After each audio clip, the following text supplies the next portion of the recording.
Can you imagine freaking the mind of a Dalek? I do not understand. What is this? Explain! Explain! This freakage is too much. I can float too, look. See, it's not that impressive, Mr. Angel.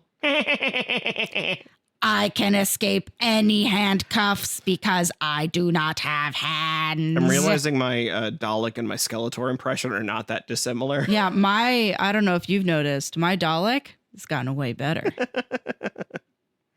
I can't remember when I had a more pleasant day.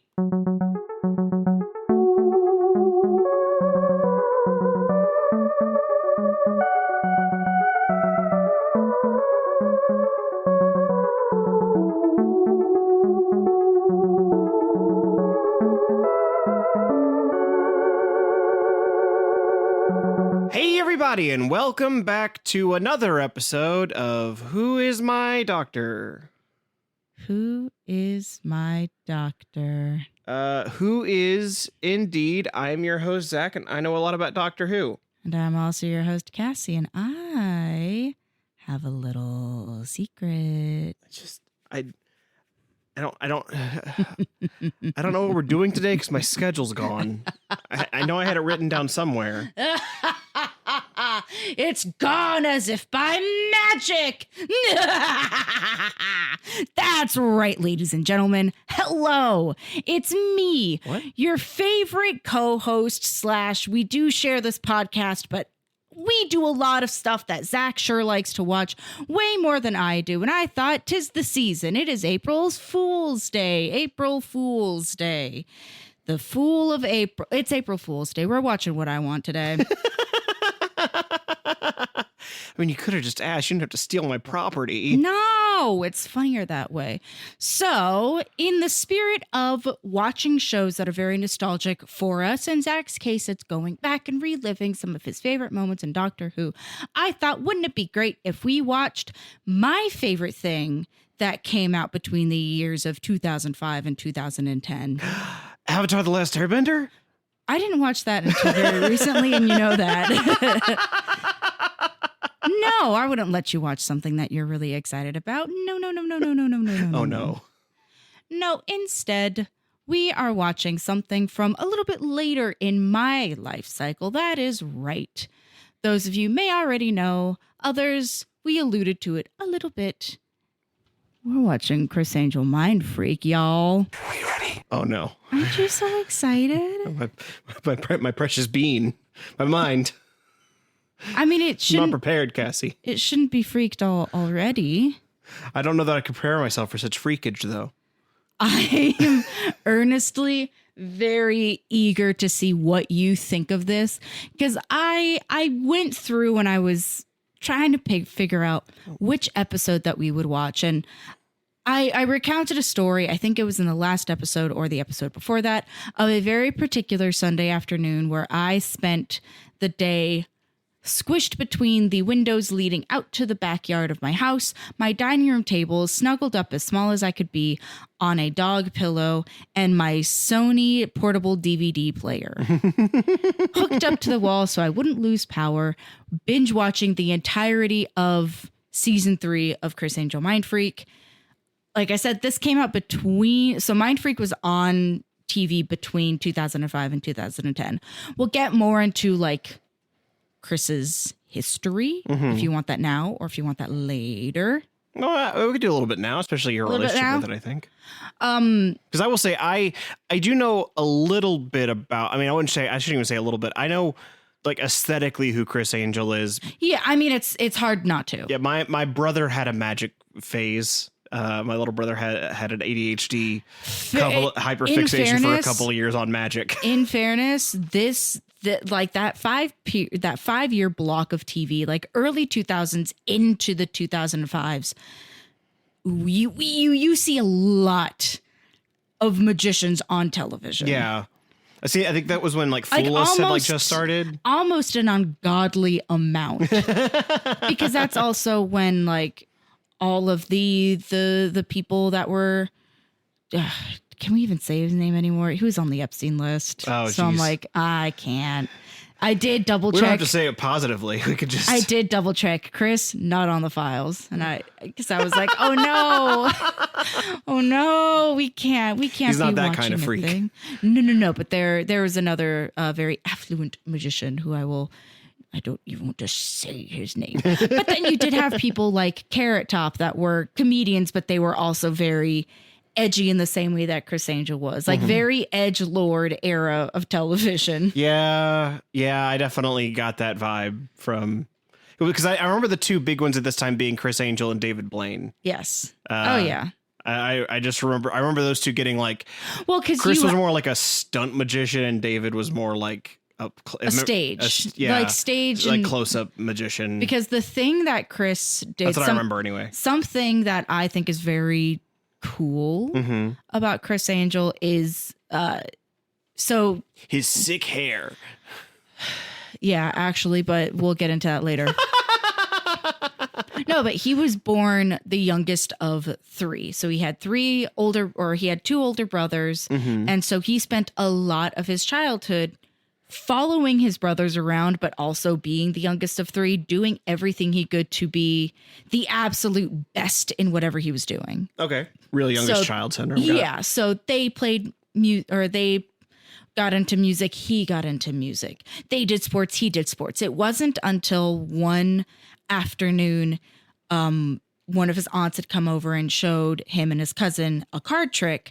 And he was absolutely just obsessed with trying to figure out like how she had done this card trick and begging her to show him how to do it. And eventually she caved. How could you say no to a 7-year-old that is really into a thing that you just showed them how to do? And that kind of set the course of his history when a couple years later, he got really good at magic. He practiced a lot every single day, which also then panned camera over to me trying so hard to do my math homework, not able to do a lick of it, and then convincing myself that I too could practice magic every day and then have my own television show. That did not happen, but practiced a bunch. By the time he was 14, he was performing magic at talent shows and in local restaurants and wineries. He grew up in Long Island. It was the 80s. It's a different time. You could have 14-year-olds entertaining adults and it was fine. It was okay. It was fine. It was good. It was fun. It was good. It was really good. It's fun. It's good. It's really it's good. fine. It's really fine. It's fine.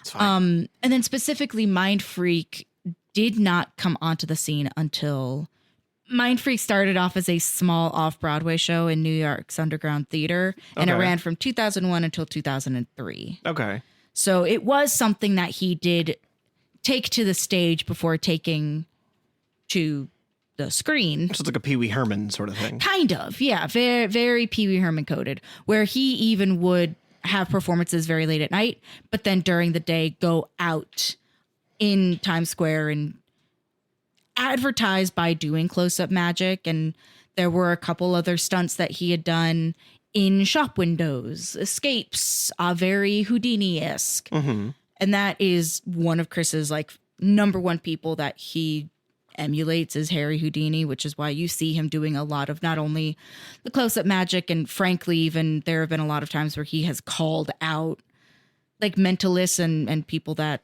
are like, there's one he called out, especially during the time where like you saw a lot of like psychics coming out on TV. He was like, yep, they're all lying to you. And I'm going to tell you exactly how they're doing it, because what they're doing is not real. Only to, make himself look better as a magician who's also what he's doing is not real. I like to think that he sold his soul to he has like a warlock pact. I think it's way more fun to believe in the impossible, but that's just me. So definitely with this episode, we're starting with season 3, episode 1, the Luxor Light, which... Can I ask why you picked this episode? It's longer. Oh, okay. This was a special hour-long episode. This was also the first one that I had seen because more history, more backstory on me. My house did not have cable TV until they stopped analog. Interesting. Yeah, so I did not have cable. It wasn't out of principle. It wasn't like, oh, we're a pure household. We just didn't want to pay. We didn't want to pay for it. We did not want to pay for TV. My dad specifically loved to buy DVDs. He loved having massive libraries, collections of VHS, DVDs, CDs, whatever he could get his hands on. So we did not have cable until very late. It wasn't until he had seen Criss on another TV special, because Criss Angel did do a lot of other specials and little one-offs for other people, go on other shows, make cameos. He's a friendly guy. You'll see it in this episode that he loves doing collabs with people. Mm-hmm. And so, especially prior to him getting the deal in Vegas, which brought his show to Las Vegas, and he would do a lot of things, a lot of little like one-offs. And so I believe my dad saw one of those and was like, this guy's super cool. He does music. He's like a cool rocker guy, magician. Because my dad wanted to be a rock star so bad. Mm-hmm. And so anybody that had that like rock star aesthetic, catnip to my father. Completely gaga. So he started Yes, Angel Man, freak my mind. Yeah, basically. And so he bought season 3 because that is what had just aired on TV. And so that is the snowball that started it all. Mm-hmm. During that time, I would have been the very impressionable age of like 10. Yeah. 10, 11, 12. I'm still not really awesome at making friends at that point, but I have like one very good friend and she thought it was awfully cool too. So that is where we are now. Well, all right. Fast forward. The year is now 2026. There's no like theming reason you picked Lux or Light. It was just, this was a substantial enough episode you thought we'd have enough to talk about. Theming reason, I also think that it's one of the illusions he has done that I can't explain how people can levitate. I know that there is a trick to it because God knows if I had the ability to levitate everywhere, I would never walk again. You would see Walking is for poor people. Yeah. Just say we're not going to find out that Criss Angel's bigger on the inside. Probably not. But it's the specificity of magicians that can levitate and defy gravity that has always freaked my bean quite a bit. Your poor bean. My bean. And so this is one of those episodes where I am very curious to hear what you think. Especially because I am not. You're not fun. I'm not superstitious at any. I don't believe in magic. I don't believe in ghosts. No. I don't believe in. You're boring. Yeah, you can say that. I'm not boring. I have a faith in authenticity. Yeah. Okay. You're boring. I love what's real, what I can touch, what I can taste, what I can feel with my. Okay, science man. Yeah, I'm a science. I'm a Bill Nye, and you're a Ghostbuster. I mean, I'm a whimsy lad, but okay. I believe in magic. I'm Bill Nye. You're Jonathan Frakes. We made it up. Not a chance. Well, I'm looking forward to this. Especially because it sounds like I don't have to answer any silly little goofy questions like I make you answer. Oh, but you do. Oh, I shouldn't have said anything. No, you shouldn't have said any single thing. So I have 2 and a bonus for you. 2 and a bonus? Oh, 2 no. and a bonus. So this episode, like I mentioned before, Criss, very friendly guy, loves doing collabs, loves inviting other celebrities, other show hosts onto his show to not just do little cameo things, but to participate in stunts. Yeah. He does a very particular stunt in this show, or in this episode. Not only is he levitating in the Luxor light, but he also does a little underwater escape. Okay. And it features a celebrity that was on TV at the same time. Who was that celebrity? So they were on a TV show at the same time. Yeah. I assume that means they were not known for magic. They were probably like an actor. No. They are. I'll give you this. They were on TV. Okay. I won't specify the type of TV, but by me saying that they were on TV, I will say that they are not an actor. Interesting. So that makes it sound like they might be like a newsman or like a host of some kind. See, this is 2006, you said? So the show aired from 2005 to 2010. Oh, so this would be like 2007 or 8 then? Yeah. Okay. I think so. The dates are a little bit fuzzy because the last year of the show's life, they were just hour-long specials that were not very good. That's a shame. They're fine. But well, it's always a shame when a show goes out on like a whimper. I pick season 3 because I think that this is where Criss moves from the Aladdin to the Luxor. So it's a little bit more of a fancy dancy. Speaking of, we should mention that you found these episodes are on Tubi. Yeah, no, everything is available. Seasons 2, 3, and 4. I think 5? No. Either way, the episode we're watching is on Tubi. You can watch this on Tubi. So if you want to watch with us and if you don't have it on DVD, like some of us, you may also watch it. Some on of Tubi. us privileged few. Daddy bought me every single DVD that I asked for. He bought me the Puffin Stuffs and the Angels. Okay. Question: Who? See. So someone on TV around 2008, but not necessarily an actor. I will also have you know this very specifically Criss Angel Mindfreak aired on A&E, if that also helps. That does nothing for me. Inform the other kinds of celebrities that A&E would have on their roster. The only person that comes to mind that would suit like that time, like era, but is not an actor, but was on TV, is someone like Ryan Seacrest, who is like who's obviously like a host. Mm-hmm. So I think that's what I'm gonna have to go with is like a Ryan Seacrest. I'm sure that's wrong, but I cannot think of anybody else who could possibly be that fits that criteria. Do you want me to give you a better chance of guessing? That means it's not Ryan Seacrest. We mentioned it like within the past month. We mentioned this individual. Oh God, that's not gonna help me at all, and you know it. I mean, my mind is full of Doctor Who facts, Cassie, not conversations. It wasn't a conversation. Pokemon. It's not a Pokemon. It's I want to see you get it correct. So I will tell you, it is not Ryan Seacrest. It is another. I'll narrow it down for you. How about that? Okay. Reality TV. That's what is it like a? I really hope it's not like Joe Rogan, because that would have been like Fear Factor. No, I absolutely would not. If I've because he would have been doing Fear Factor around that time, I think. I think so, yeah. But I don't know enough about reality television. I feel like the Osbournes would have been on television at that time, so it could have been like Ozzy.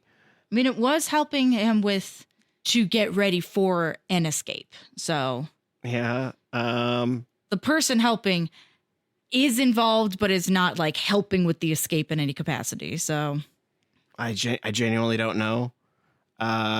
Mention them sometime during this month. Yeah. Oh man. Oh. And it wasn't me that mentioned them either. I don't know enough about reality television. Okay, well, fucking try then. I'm trying. I'm running through my mind castle. All the libraries I have, all the books. See, this reminds me of that one episode of we just watched it, King of the Hill, when Bobby joins a like trivia team because they don't have anybody that can do pop culture, and he can. I'm not saying I'm Bobby Hill, but there are. It's okay, Dad. There are plenty of signs that point to it. You're Bob-ish. Answer the question. I already told you, not Ryan Seacrest. I know, not it's Joe not, Rogan. but I can't think of any other. And I will say now, not a nice person, but just like they're not the greatest of people. They're not a Joe Rogan though. Like Simon Cowell. Like I was still stuck on American Idol, I guess. You want to use that? What you're going I with? know it's not that, but I cannot think of anybody else, so I'm just gonna have to like put in that answer and hope it comes to me with the next question. Okay. So you were saying Simon Cowell. Not a nice person. Who's not a nice person? Most people aren't nice people. I mean, it's Donald Trump. It's absolutely not. Okay, second question. So this episode, the big stunt, the big thing that he's doing is floating in the Luxor light. But there are a couple other tricks that he's doing that feature parts of Vegas. Mm-hmm. That's one of his favorite things to do. He uses Vegas as a playground. It's very fun. He had just moved into the Luxor. What other stunt do you think he does inside of the Luxor? What other stunt does he do inside the Luxor? Yeah. Because we just watched that video. You know what the inside of the Luxor looks like. You have that big open atrium. People can see you from all angles. What else is he doing in there? A little dance. He has a... No.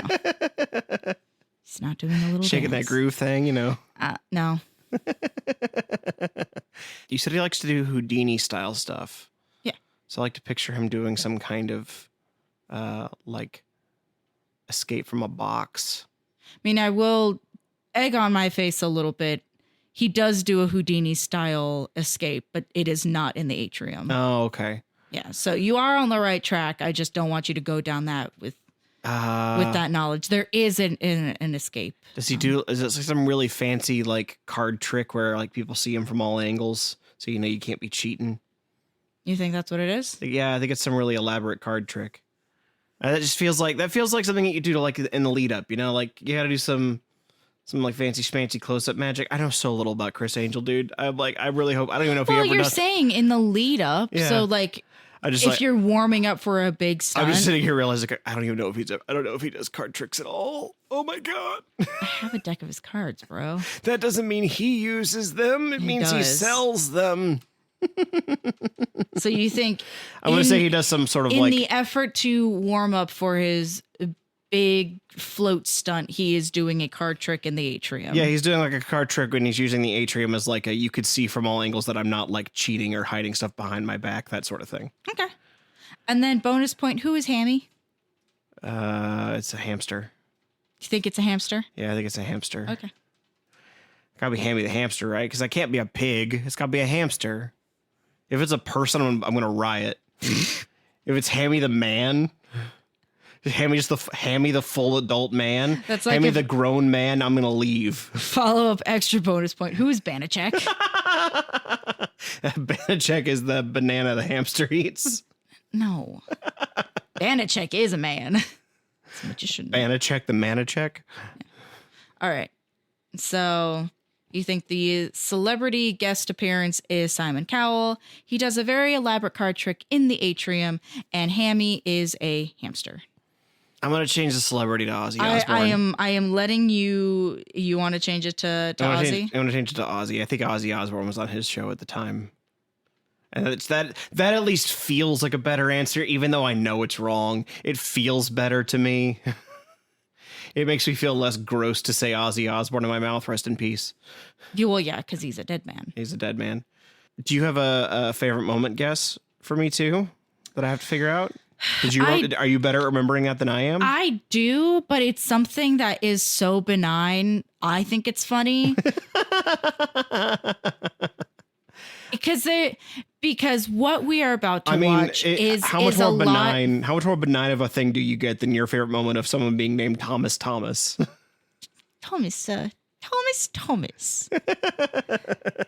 So you're not wrong to guess something benign. It might be. It's something that I pulled out of the ether because I watched pulled from the Luxor light. I watched this yesterday and was like, oh man, I forgot how much I like the show. No, it's not everybody's cup of tea, but sure is mine.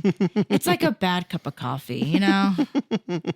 Bad diner coffee. It just makes me remember my youth very fondly and believe that anything is possible, even though now I look back and go, oh, this is all just for money, but it's okay. Hey, Cassie, that's what Doctor Who does for me. So you brought it full circle. Yeah. Anyway, let's take a sip of your bad cup of diner coffee. Woo! On season 3, episode 1, The Luxor Light, sit back, enjoy, and ask yourself, who is Hammy? Hammy's a hamster. If he's a man, I quit. I resign. I'll tell you, he's not. I protest. He's not a ham. He's not a man.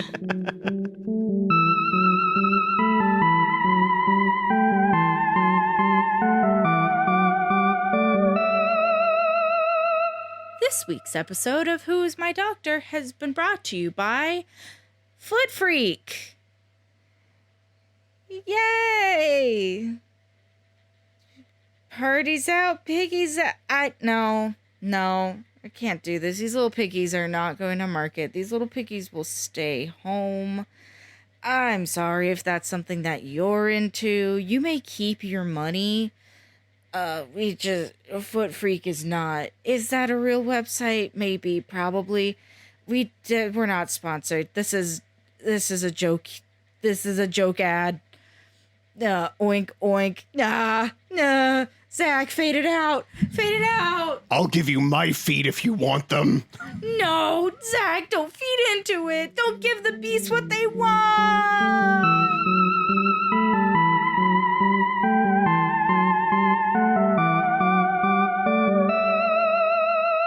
And we are back from Season 3, Episode 1 of Criss Angel Mindfreak, the Luxor Light. How do you feel, Zach? My mind. My brain. Oh. Someone's freaked it. My brain has been freaked. Your brain's been freaked? I'm sorry to hear that. Freakage. Oh, God. Such freakage. I don't want to say I liked it, but I don't want to say I disliked it either. You can feel neutral towards it. That's okay. There are parts of it that I genuinely enjoyed, and there are parts of it I ironically enjoyed. Okay. Because it is... Let's dive right in. What did you enjoy? This is so extremely of its time. Yeah. Oh, yeah. And I forgot what high school was like for me. Yeah.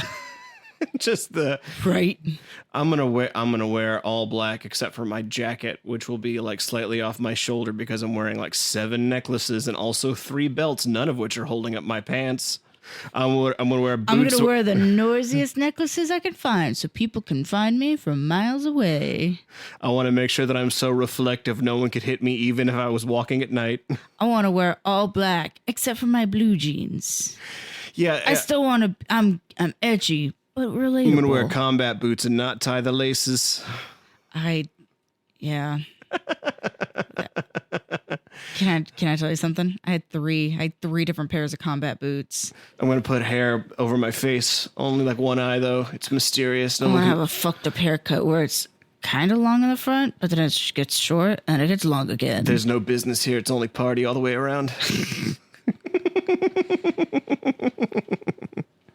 like an all sides mullet. It's like an all sides mullet.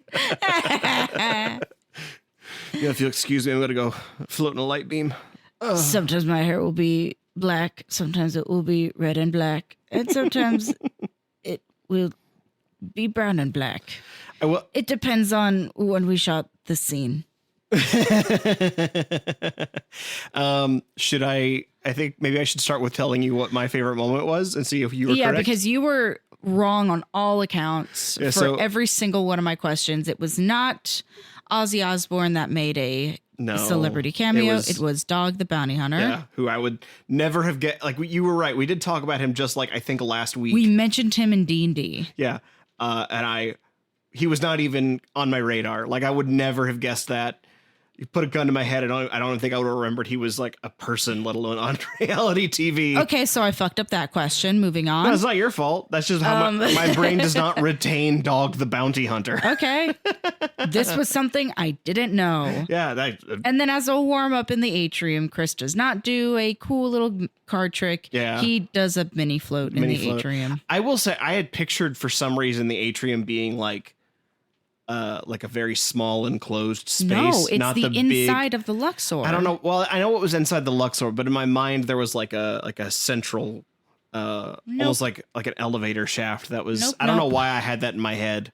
I've never been in the Luxor. We watched a video that had it in the other day, but I had just misremembered it, I guess. And then Hammy is his cat. Which that one really is the most devastating of the three, because you have told me on multiple occasions you wanted to name Monty Hamilton. Yes, I did. After Hammy. And Yes, I I just did not. I was too busy thinking, what's an animal you can do a magic trick with?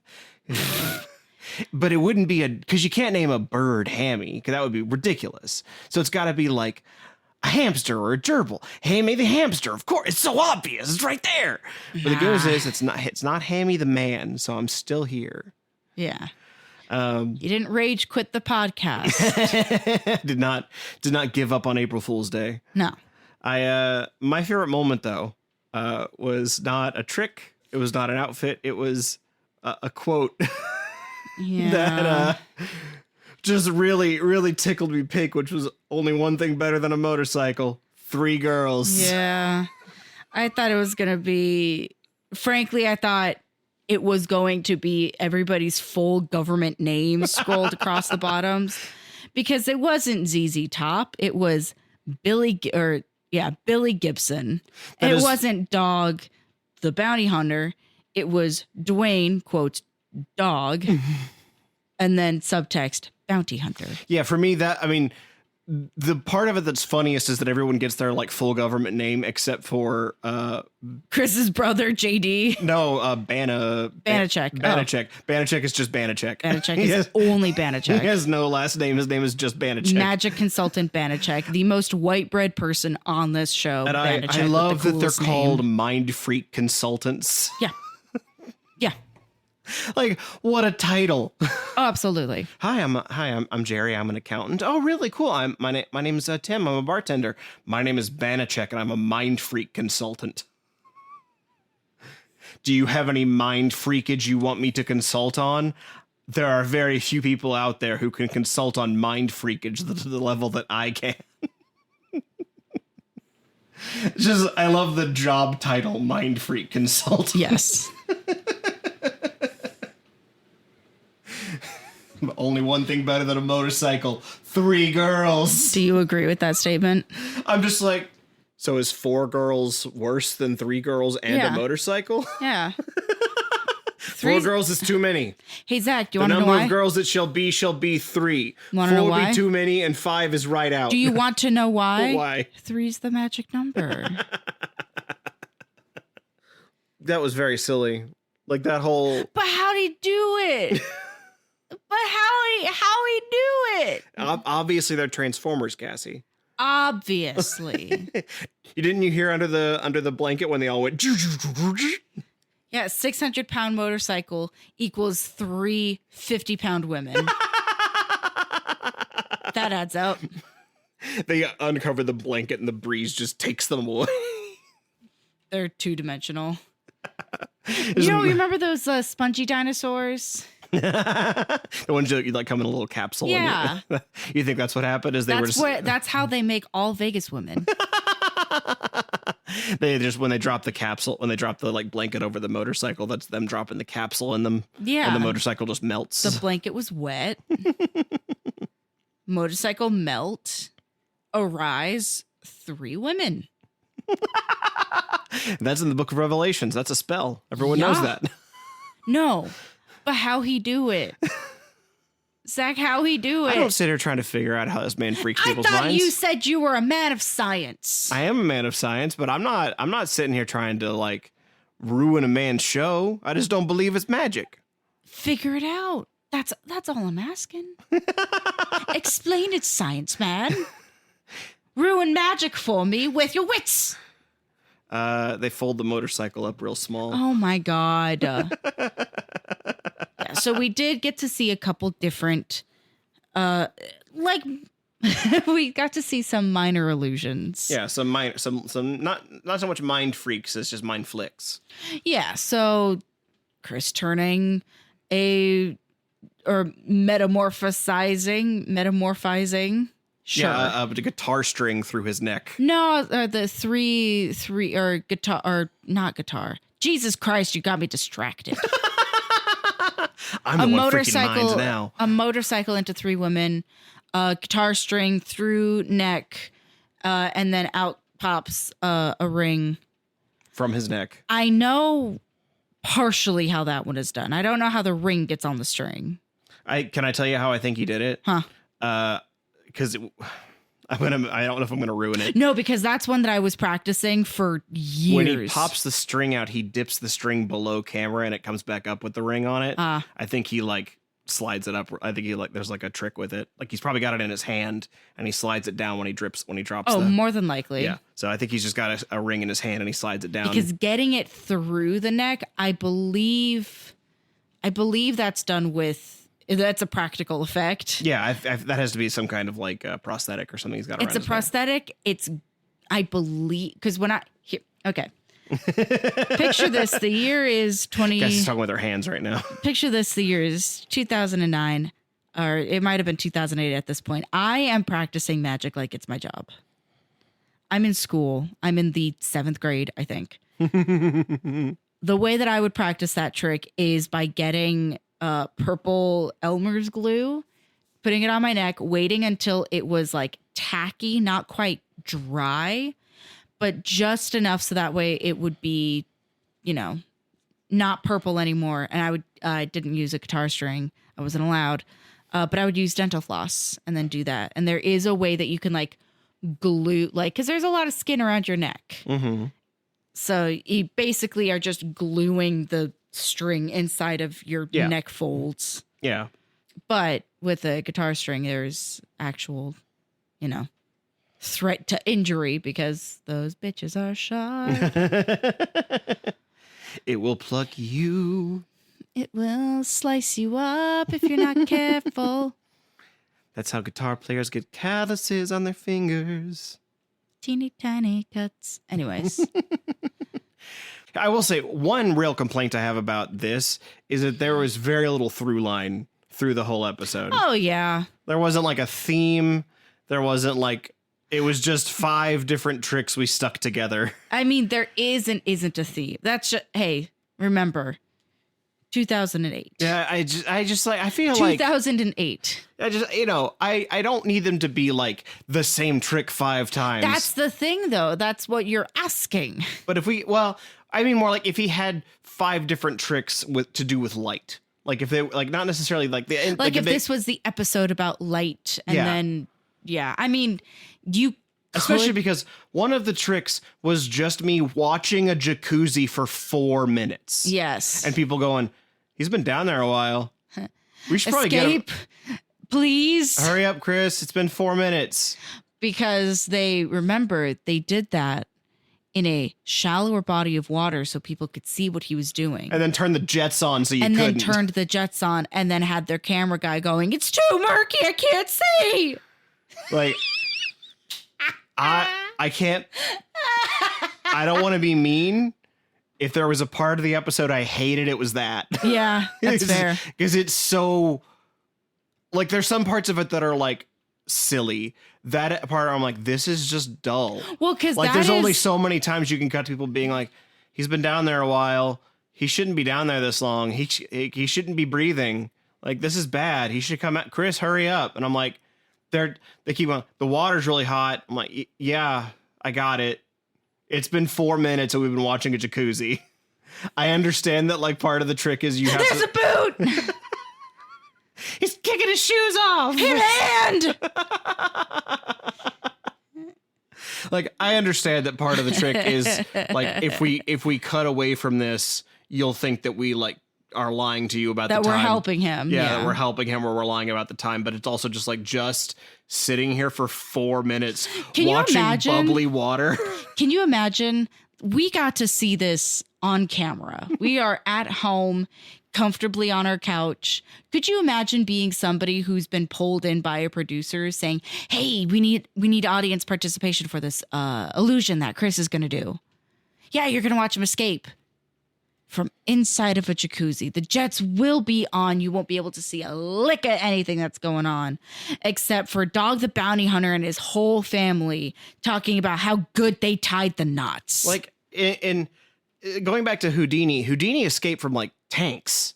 In fairness, there are other Criss does way more than just like he does. Like I can even see other, like there's an episode coming up here where he seems to be like in a tank in the back of a truck or something. Yeah, he's. Like, I get it. There are several illusions he does that are Houdini inspired. Yeah. Like if you're familiar with the milk jug, where Houdini's handcuffed inside of a milk jug, except Criss does it from inside of a wine barrel because he is a larger man than Houdini. He is Greek. My big fat Greek magician. He's not fat. He's not fat. No, that man is made of noodles. This era, he's all muscle. Built like a doll, like he's just tentacles. I do like I like the warm up flight through the atrium. I think that's fun. Especially at the end when he's landing and he's landing through the like nest of string lights. Yeah. It's a good way of like selling the bit. But how he doing it? Wires. No, it's not wires. They're on the sides of his pants. No, they're not. What do you mean? No, they're not. They're not. Where? On the sides of his pants. Where are the? I don't know what you're talking about. He's got, you know how you got two sides. Yeah. And that's and you got the top of your pants. But where are they suspended from? His hips. But the beginnings of the wires are not just floating in space. Well, yeah, but that's when he like loops around the balcony and he like straps himself in. I don't know what you can even see that he's like having to like nestle his knees down. I don't know what you're talking about. Now, I don't entirely know how he does it over the Luxor because there's nothing to suspend him there. Although it does look a little bit like he's standing on something from the way his like feet are flat. Yes, but He's got a drone. He's standing on a drone. An invisible drone. He's Mysterio from Spider-Man. No, but that is Jake Gyllenhaal. That is something that I've always tried to crack, because as much as I would love to believe that this is 1000% fact, they made it up. Like, here's the thing. There is specifics of like how he is flying through the atrium, because he's not going from one side to another and then to another. He goes out towards the center and then very slowly goes down. There's no spinning. There's nothing.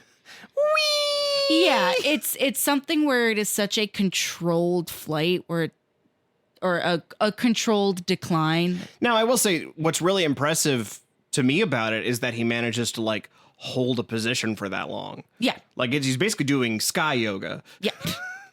But when it comes to the Luxor light, like, yes. Everyone shift into upward dog. Yes. Up, up, up. Touch the ceiling. And out to the window. Sky salutations in the sky. But when it comes to something like that, where it is, not only is it outside in a very public place, yes, there are helicopters flying around, but he's not moving. Yeah. He's not even being affected by the wind. Yeah. That they made a huge deal about. There were two things they made a huge deal about. That was the wind in Vegas and the heat from the lights, which I would need to go back and see them again. They kept, like the physical light fixtures, because they show you some of them. Oh, yeah. I think those are LED lights. Remember, early 2000s. Right, though. But, they're big diodes. Well, yes. But even when you look it up on Luxor's Wikipedia, it does say that they are 42.2 or 0.3 billion candle power. But even still, even if they are LEDs, have you been in the presence of 40 concentrated LEDs? Well, the reason I say that is that LEDs don't emit heat. Fair. So he keeps talking about how powerful they are in terms of like candlelight, and they then translate that candlelight into being 800 degrees. And I'm like, I don't think there's actually any heat coming off those lights. I think it's just really bright. Like they've been like, this is how bright they are in terms of light, and this many candles would be that much heat, but they're not actually that hot. So yeah, I think they're using like math magic. Mathemagical. Yeah. Irrespective of that, abracadabra, square root, algebraic. algebraic. Yeah. I was going to try to do algebra and abracadabra. Algebra dabra. Yeah, it's hard. But that's always been my one thing with this is I know that that's what it should have been. algebra zam. I can figure out, and especially so sad. Algebra zam. Well, because I'm thinking going back to like younger, like kid Cassie, who absolutely was convinced like, oh, this man made some kind of a deal. There is no way.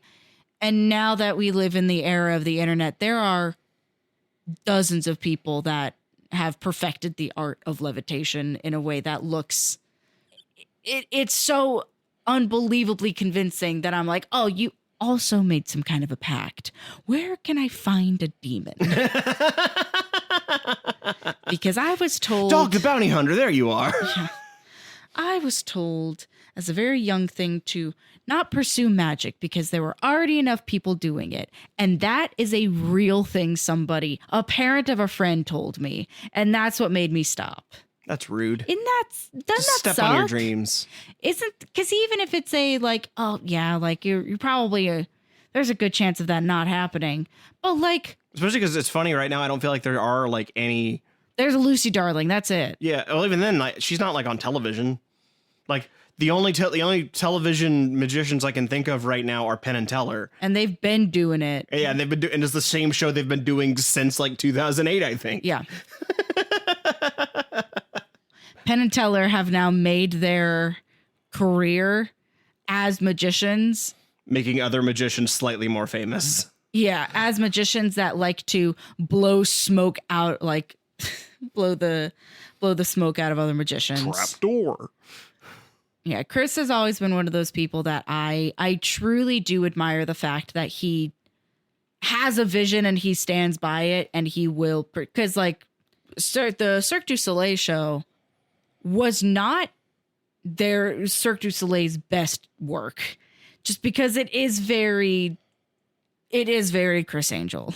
But Criss Angel loves to make the idea of lore, but then doesn't actually go through, or it's lore in the same way, because we even see it in the opening credits. Everybody that steps out around Criss is in his world, his like freak family. One of the people is one of his consultants, so it is still kind of nice. And then you have this like ghost child that's representative of a young 7-year-old Criss that learned magic from his aunt. So you do have these things that are very like important to Criss. But you were going to say something? I was going to say, I think one thing that I can't picture working well with Cirque du Soleil, because Cirque is so like, it's pure visual. Yeah. That's all it is. And you've never seen a Cirque show, have you? Not a live one. I saw the movie that they did back in 2012. Which movie? The one they did in 2012. Oh, that one was, you got to see an actual show. Criss seems like a very talented performer and escape artist and magician. He doesn't seem like he's got a good idea of what makes visually interesting television. What makes you say that? Well, I'll say two things. One, that's why I don't think I can't imagine that's a good work with Cirque, is that he's just not that kind of performer.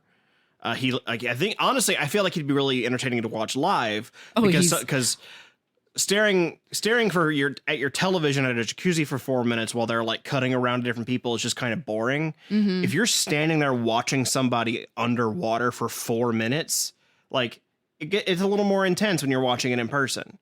In that same vein, watching someone float above the Luxor pyramid is probably really impressive to watch in person. But the way they keep cutting to other people being like, wow, look at him. Wow, he's really up there. It's the use of other people's like home videos, which I do appreciate, because it is them saying, look, this is not our footage. We're not doctoring this. This is what other people saw. Yeah. Because it's in the end, though, what it amounts to is a man a few feet above the pyramid, just sort of standing stock still while a helicopter zooms around him, which, again, really impressive in real life. It's a cool visual. It doesn't make for super interesting television. That's not a knock on him. That's a knock on a producer should have been like, hey, this can't be this isn't going to be like a big splashy visual opening thing for our season. There are bigger things we can do.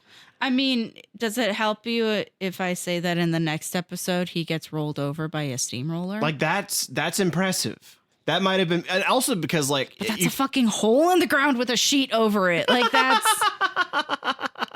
well, there's a memory foam mattress underneath. I think part of it is like it's almost. I think you get better with Criss when you actually get smaller. Like the more you can get. Oh, that's the case. That's the case though with any magician. Yeah, like well, that's what I mean though. Is they keep trying to like make it really impressive the further you get out, but the further you get out, the smaller he gets, and the less impressive it becomes. My favorite visual that Criss ever does, you saying like, "Oh, he's not the best at big graphic visuals." I don't. Here's the thing. Again, I think I imagine he is super impressive to watch in real life. I don't think he. Good. That's so cool. Nice. She's showing me a picture from a book of what is that? It's him performing I think it's a made-up word. Okay.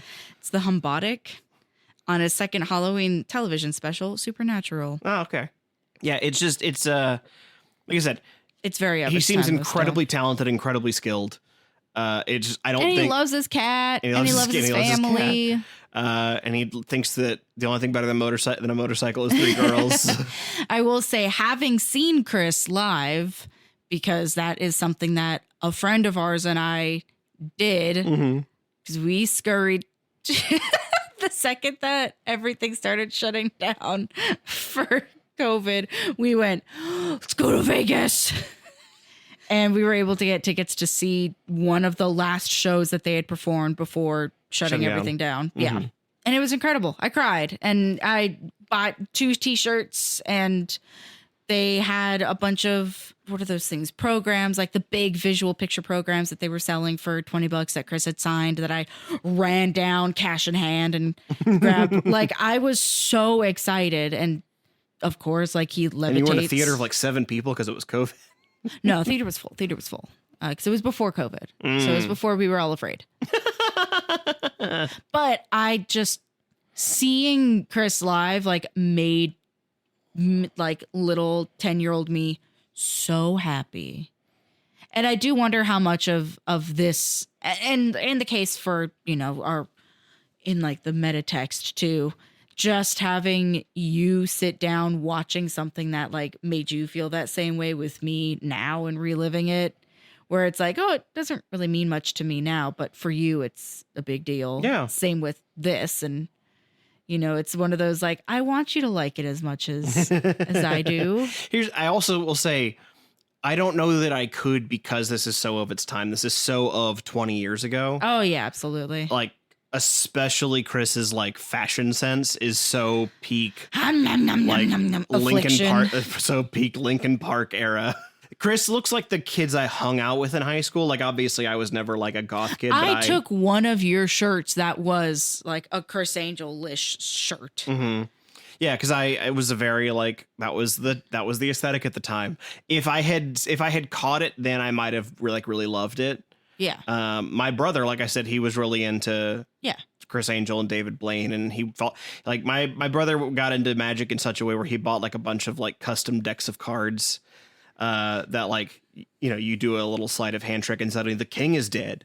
Like it's a skeleton king, stuff like that. Can I tell you a secret? What's that? I also have a bunch of trick decks of cards too. Yeah, he had a whole briefcase of them.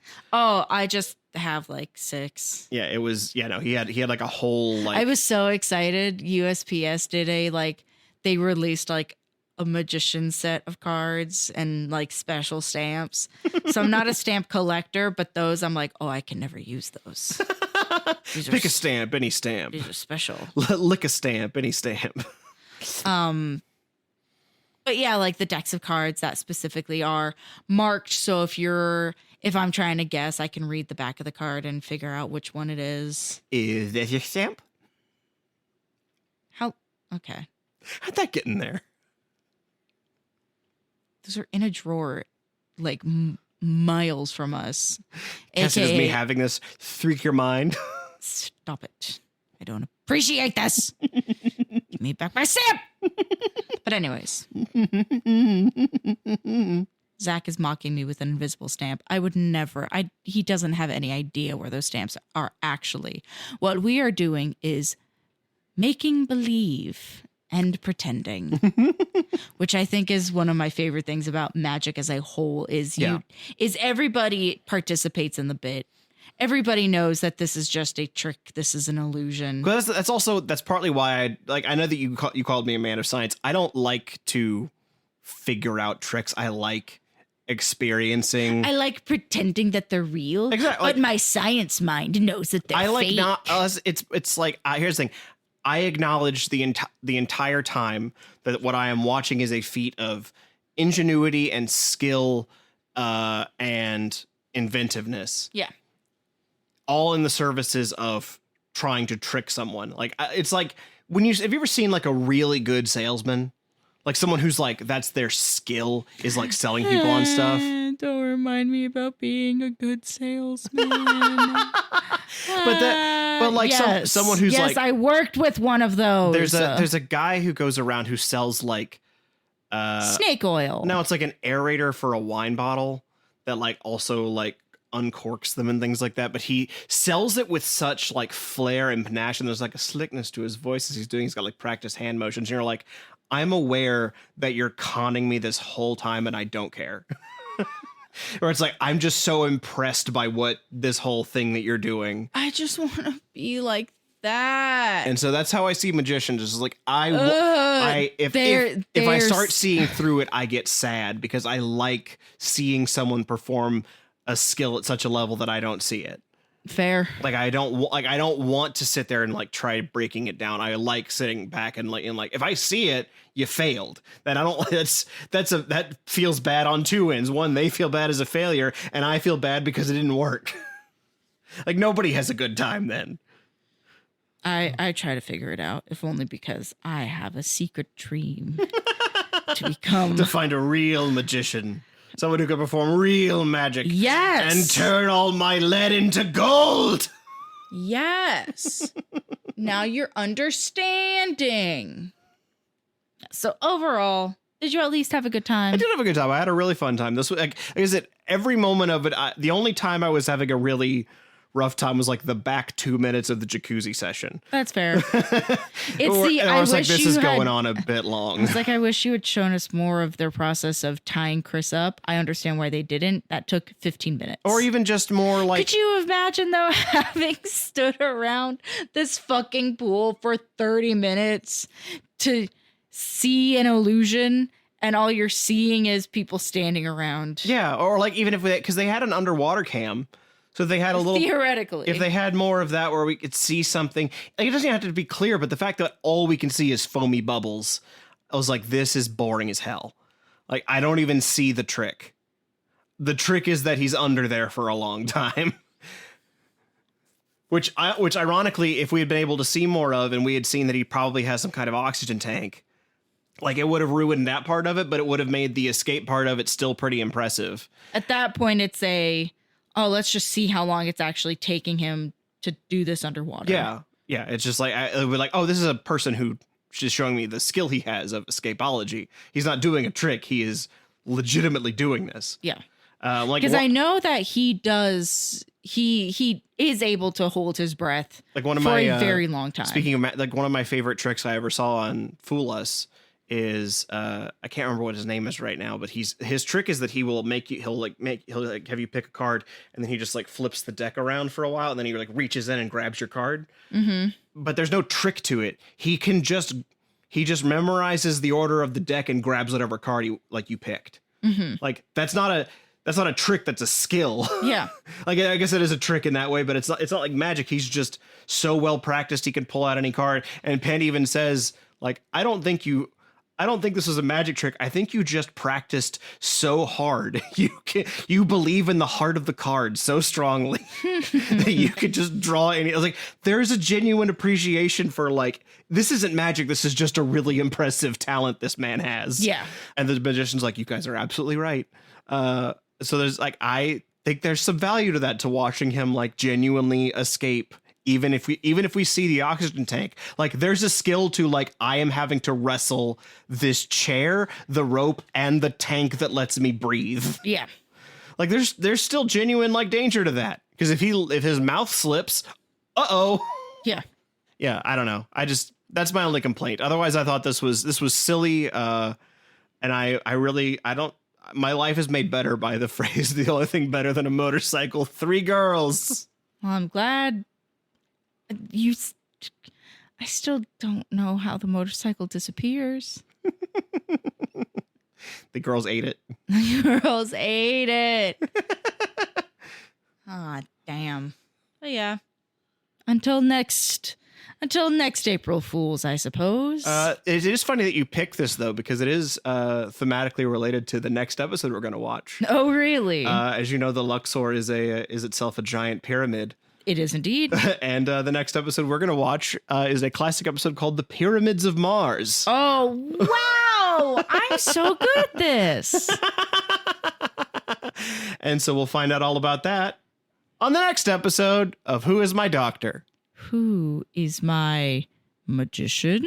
Who is my magician indeed? Criss Angel is her magician. Yeah, one of them. My bean again. Oh, no. Go take Sorry, it's just an ice cream headache. My bad. I was going to say, go take your bean pills then, dude. Jeez. Go take some Beano. Yeah, you got to protect that bean. It keeps getting freaked.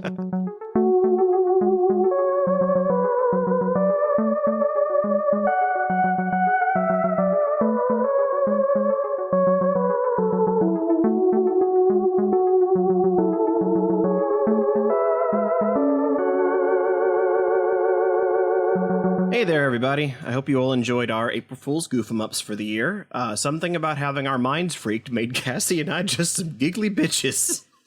If you haven't already, be sure you are subscribed wherever you're listening now to stay updated for future episodes. And if you would like to support us directly, you can find us on Patreon at patreon.com/whoismydoctor. Special thanks, as always, go out to our Big Daddy Dalek patrons, Andrew Blewett, David Gansel, Travis Aiken, and Daniel Lindgren. Next week, we're going to watch The Pyramids of Mars, so I hope you are all prepared to kneel next Tuesday, because your Tuesdays are now Who's Days.